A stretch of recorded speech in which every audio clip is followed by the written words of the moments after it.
Olá, eu sou o Giovanni de Souza. Este é o terceiro trimestre de 2022 da classe de adolescentes. Apóstolo Paulo, o grande missionário, esta é a lição número 5. O primeiro, diário de viagem. Quem entende bem essa ideia de diário é a parte feminina, né? As meninas entendem bem a importância do diário, né? Inclusive, eu nem sei se ainda existe nos dias atuais, com o advento da internet. As pessoas usam mais o e-mail, mensagens de aplicativos de mensagem instantânea. Mas, de modo geral, as meninas entendem bem essa ideia do diário, né? O meu querido diário. A mensagem: estamos aqui anunciando o Evangelho a vocês para que abandonem essas coisas que não servem para nada. Convertam-se ao Deus vivo que fez o céu e a terra, o mar e tudo que existe neles. Atos capítulo 14, versículo 15, a parte B. Vamos descobrir. Na aula passada vimos a rota da primeira viagem de Paulo. Hoje estudaremos com atenção alguns episódios que ocorreram durante as paradas. Veremos também que a pregação do apóstolo era baseada nas Escrituras. Ele falava de Jesus, mostrando como o texto do Antigo Testamento já apontava para a vinda, morte e ressurreição do Filho de Deus. Nota que é interessante esse ponto para os dias de hoje, porque o ponto que eu digo específico é que o apóstolo pregava baseado nas Escrituras. E por que isso é importante? Porque vemos atualmente pessoas pregando tudo dentro das igrejas, menos a palavra. Estão deixando a palavra de lado. Ora, o professor de matemática, ele carrega o seu livro de matemática. Por quê? Porque ele dá aula de matemática, ele fala de matemática, é a matéria dele. Assim como um professor de português carrega o livro de português. Nós, cristãos, carregamos a Bíblia, levamos a palavra. Por quê? Porque as Escrituras Sagradas é a nossa matéria dentro da igreja e até na sociedade. Nós devemos pregar a palavra, ensinar a palavra, viver a palavra, aplicar a palavra. E por que isso é importante? Porque sem a palavra o povo vai se corromper. A Bíblia diz que a fé vem pelo ouvir e o ouvir pela palavra. Ou seja, as pessoas precisam ouvir a palavra para poder surgir fé nesta pessoa. A fé ela vem de ouvir a palavra. Você pode ver isso em Romanos capítulo 10, versículo 17. Então veja que o apóstolo Paulo ele usava as escrituras para mostrar ao povo que o Antigo Testamento apontava para a vinda de Jesus, para a morte de Jesus e para a ressurreição de Jesus. Ou seja, o Antigo Testamento já testificava de Cristo. Então, o que Paulo fazia? Pregava a palavra. Então, fazemos o mesmo, né? Vamos continuar pregando a palavra? Hora de aprender. Em sua primeira viagem, Paulo saiu da Síria, passou pela ilha de Chipre, regiões da Cilícia, Panfilha e Psídia, que estão na Ásia Menor. Ele, juntamente com Barnabé, tinha a estratégia de pregar nas sinagogas. Esta pregação se baseava de forma consistente nas Escrituras Sagradas. Olha aqui uma questão de estratégia. Nós devemos ter algumas estratégias, e a estratégia vai de tempo em tempo. Então veja que o apóstolo Paulo aqui e Barnabé, eles sempre falavam baseado nas Escrituras Sagradas. Mas qual é aqui o ponto? O ponto aqui é a estratégia. Qual era a estratégia? Falar nas sinagogas. As sinagogas seriam, para a gente entender hoje, seria como se fossem as igrejas antigamente. Eu acho que a sinagoga dá aquela ideia de o templo religioso dos judeus. Acho que seria mais essa a pegada aí. Então veja que ele fazia o que? Ele pegava essa sinagoga e pregava nessa sinagoga. Se a gente fosse trazer para os dias atuais, digamos, por exemplo, que você vai pregar o evangelho em algum lugar, mas lá não tem nenhuma igreja, mas talvez tenha um ginásio, talvez tenha uma quadra de esporte, por exemplo. A quadra é coberta, olha que beleza. Então o que você faz? Você usa essa estratégia, você prega a palavra ali naquela quadra de esporte. É isso que é a estratégia, é isso que nós temos que fazer, usar o cenário do momento. Já que nós não temos uma igreja nesse lugar, vamos usar um lugar apropriado, um lugar que já esteja lá. É isso que nós temos que fazer. Procurar observar essas situações, essas colocações. Para quê? Para que o nome do Senhor continue sendo glorificado e exaltado, sendo pregado. Nós devemos usar esses tipos de estratégia. Existem tantas outras estratégias que nós também devemos ter na nossa mente, no nosso coração, compreender as situações, a dinâmica do lugar. Você vai fazer uma passeata, por exemplo, em qual lugar vai passar essa passeata? É perigoso, e nem pode, na verdade, né? Ir numa rodovia, por exemplo, porque é uma pista de alta, então você não vai lá. O que você vai fazer? Você vai usar uma estratégia para ir naquelas ruas mais locais, nos lugares, nas ruas, né, que não passa muito carro, não tem muito movimento de carro. Para quê? Para que assim não haja um acidente. Então veja que aqui você está usando uma estratégia para pregar a palavra, mas nota que aqui o importante tem a estratégia, mas o importante é usar a palavra. Não independente do lugar, nós falamos a palavra na passeata ou lá na quadra de esporte, nós pregamos a palavra. A parada em Pafos para conversar com o governador. Em Pafos, reconheceram duas pessoas, o governador da ilha, Sérgio Paulo, e seu amigo mágico e falso profeta Bar Jesus. Com o nome desse, bom, ou Elimas. Sérgio Paulo era quem administrava a região. O mágico não queria que o amigo entendesse a palavra de Deus e ficou atrapalhando. Que amigo é esse, né? Amigo da onça, né? Por isso, Paulo repreendeu e disse: Filho do diabo, inimigo de tudo o que é bom, homem mau e mentiroso, por que é que você não para de torcer o verdadeiro ensinamento do Senhor? Veja que Paulo está aqui usando a sua autoridade de homem de Deus. É firme. Olha como ele chama um homem, filho do diabo. Quantas das vezes hoje nós estamos vivendo uma época muito difícil, é verdade, de perseguição, que hoje nós podemos falar de qualquer coisa, né? Mas quando nós falamos do Senhor, falamos da palavra, somos apedrejados. Mas eu já falei que algumas vezes, vou falar mais uma vez, isso é notório, nós devemos entender que isso sim vai acontecer conosco. Mas eu sou só um adolescente. Vai acontecer com você também. Mas veja a firmeza de Paulo, filho do diabo, inimigo de tudo que é bom. E por que eu digo isso? Porque hoje nós queremos fazer tudo politicamente correto. Eu estava ali pregando o evangelho, mas teve uma pessoa que chegou ali e mandou eu ficar quieto, então eu fiquei para não criar problema com ele, porque ele segue uma outra religião, ou ele é um mágico, que no caso aqui, né? Ele está atrapalhando a propagação do Evangelho de Cristo. Você, como uma pessoa que está vivendo a sua adolescência, uma adolescência com o Senhor, uma adolescência com Cristo, você tem toda a autoridade para repreender esta pessoa. Você não pode, não deve deixar isso atrapalhar você, né?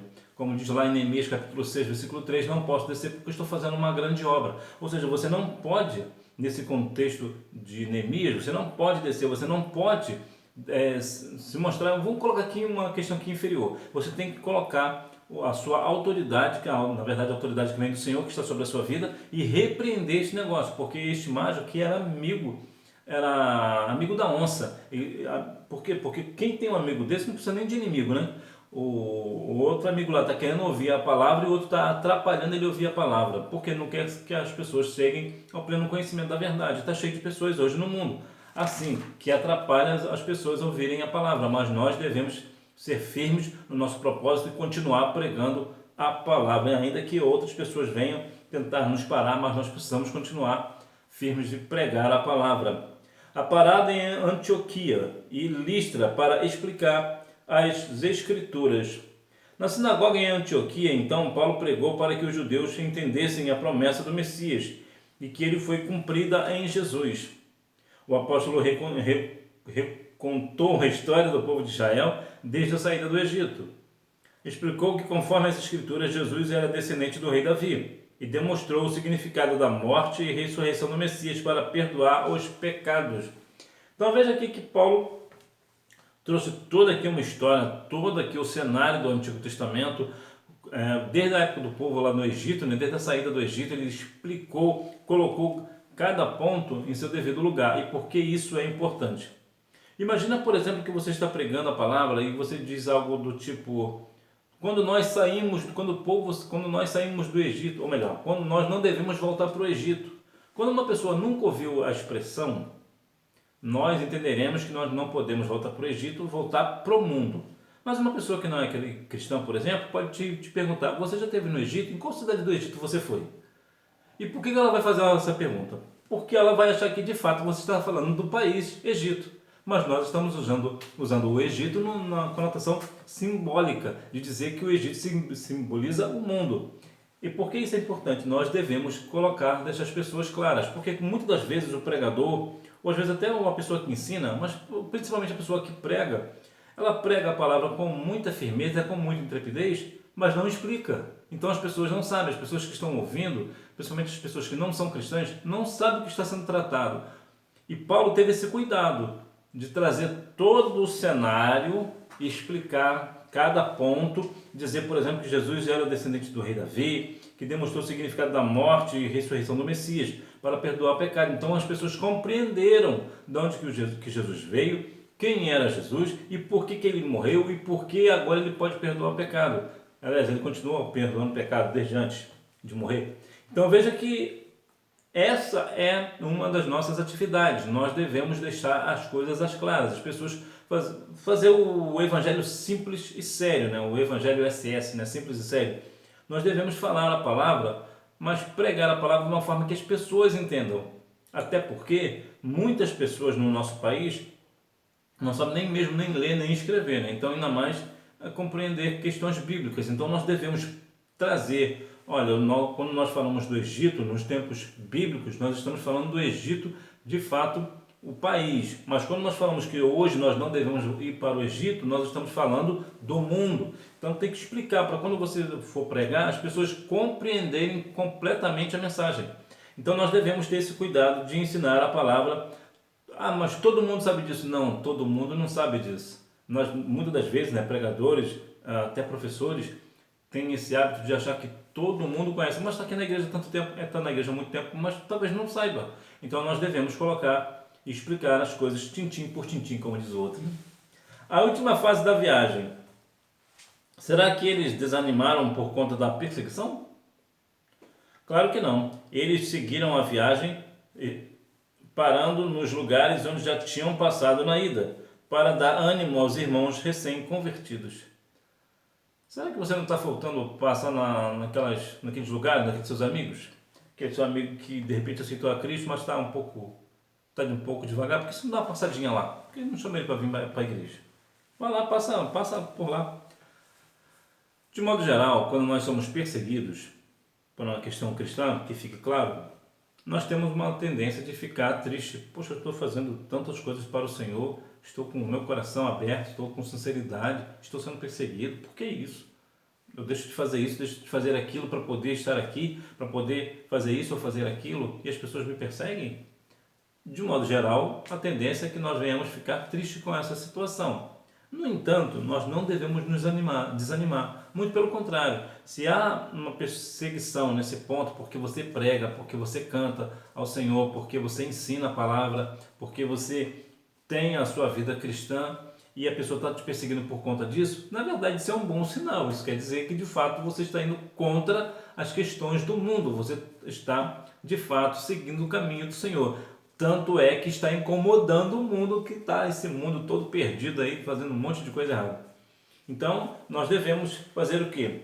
Nós não devemos nos desanimar e passar por um lugar onde nós já passamos. Talvez um amigo que você caminhou junto com você, uma igreja que você não vai há muito tempo. É bom a gente dar uma passadinha lá para ver os recém-convertidos, né?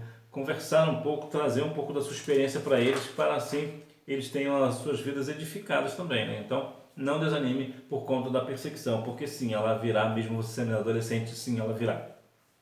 Conclusão, você já não veio, né? E se já veio, vai vir de novo. Conclusão, Paulo entendeu bem a ordem de Jesus para pregar o evangelho a todas as pessoas. Ele anunciava as boas novas com base nas escrituras para os judeus e não judeus, em muitos lugares diferentes. Assim, muitas igrejas foram surgindo. Quanto mais você pregar a todas as pessoas, mais o evangelho de Cristo crescerá. E é interessante para todos os lugares. Todos os lugares que nós vamos, dependendo das nossas circunstâncias, nós devemos sempre pregar a palavra, para que assim venham outras igrejas também. E é interessante, mas é bom deixar isso claro, que Jesus disse que aquele que não é contra nós é por nós, ou seja, nós não estamos aqui numa competição. No Evangelho não deve haver competição. nós não estamos competindo um com os outros, nós estamos aqui para somar. Eu somo com você e você comigo. Nós devemos nos juntar uns aos outros, aqui até dentro da igreja, né? Criança com adolescente, com juvenil, com irmãos, com irmãs, com pastor, ministério, todos nós somos um no Senhor. Então nós devemos sempre estar de mãos dadas, pregando o Evangelho, ajudando uns aos outros. Independente da nossa denominação, também nós devemos abraçar. A igreja prega a Cristo crucificado e que ressurgiu ao terceiro dia? Sim, então está conosco. Independente da bandeira, está aí a presbiteriana, a igreja batista, a igreja pentecostal Deus e Amor, a Assembleia de Deus, e tem tantas outras aí. Então se pregam a palavra, então vamos ficar uns com os outros, né? Vamos estar de fato unidos em amor fraternal, né? Como irmãos de fato, para continuar pregando a palavra e que as pessoas assim venham surgir novas igrejas, né? Novas igrejas batistas, novas presbiterianas, novas Assembleias de Deus, e o nome do Senhor seja glorificado. Vamos praticar. Número 1. Você marca assim de cima para baixo. VVF. Número 2. Antioquia da Psídia. Número 3. Salamina, Pafos, Perge e Cônio. Então que Deus em Cristo continue abençoando a sua vida, que você escreva aí no seu diário as suas atividades como cristão. Tá aí uma ideia interessante, né? Talvez você não use um diário, mas você pode usar um e-mail, por exemplo, quando você fizer alguma coisa para a igreja, que dá a ideia de uma questão evangelística, por exemplo, manda um e-mail para você, dizendo o que você fez naquele dia, com quem você estava, né, quantas pessoas aceitaram a Cristo como Salvador, em qual lugar que foi, em qual cidade, o bairro, qual estado. Vai fazendo um diário assim para você. Aí daqui a alguns anos você verá que o quanto que você fez para o Senhor, e da mesma forma que você registrou lá no seu e-mail, também estará lá registrado no livro da vida. Que Deus em Cristo continue abençoando a sua vida, que você tenha uma boa aula, não deixe de ir à Escola Bíblica Dominical, até porque quem faz a escola é o aluno. Tchau!